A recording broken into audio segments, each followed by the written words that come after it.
Social justice for me is about understanding systems of power and oppression.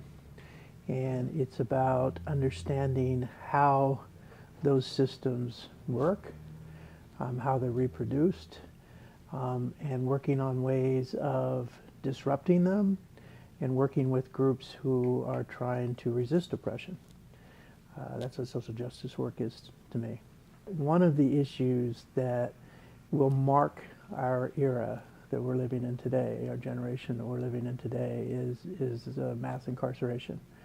And for me, I've devoted much of my work to the decarceration movement. Of course, we just elected a president who I think is also has the potential of threatening our democracy. And so I think perhaps what may, while my work personally has been organized a lot around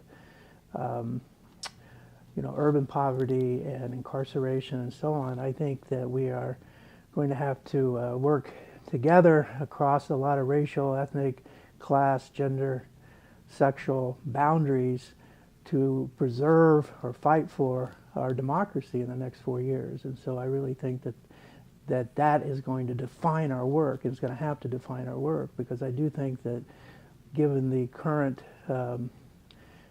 presidential election and many of the appointments it appears that he's going to empower or put into place, that we are moving towards the potential for a neo-fascist government. And I really do believe that. In that regard, I think our democracy is at stake. SJI is very important to this university.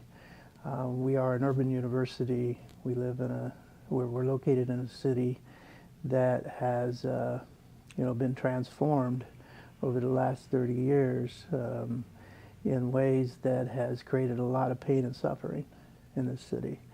And so I'd like to think that we're an urban university with a social justice mission.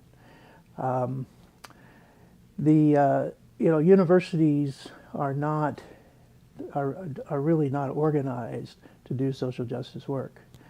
Universities are organized to reproduce the needs for labor, the needs for a capitalist system. They are run like corporations, and increasingly run like corporations. And so in order to have social justice education, in order to have any form of critical education on a university campus, we have to work at it. We have to create it. We have to sustain it. I feel very privileged to be able to work with the networks of faculty on this campus to create the Social Justice Institute, and particularly to work with Dr. Rhonda Williams. What we have created here is very important. It's important to the campus, it's important to the city and to the community, it's why I'm here.